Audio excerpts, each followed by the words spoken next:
তো আসসালামু আলাইকুম। তো আমার ইম্পর্টেন্ট জিনিস আমার হাজবেন্ড নিয়ে আসছে। ইম্পর্টেন্ট হচ্ছে আমার প্যাড নিয়ে আসছে, যেটা আমার ভেরি ইম্পর্টেন্ট, আমার দরকার। তো ইন তো আমি অনেক হ্যাপি যে আমার হাজবেন্ডের মনে আছে যে আমার প্যাড দরকার, সো নিয়ে আসছে। থ্যাংক ইউ আমার হাজবেন্ডকে। আর হচ্ছে এখন এটা আমি ভালো করে বেঁধে রেখে দিব। তারপর আরও কিছু বাজার নিয়ে আসছে, চিংড়ি মাছ নিয়ে আসছে। তারপর আমি ফ্রিজে দুটো বাটি রেখেছিলাম, এটা দেখাবো আপনাদের। তো এই তো চিংড়ি মাছ নিয়ে আসছে।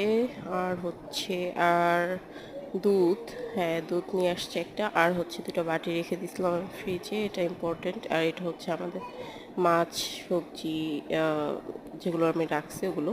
আর বাকি সব ওনার। এটা হচ্ছে আদা রসুন একটু ব্লেন্ড করে রেখে দিয়েছিলাম।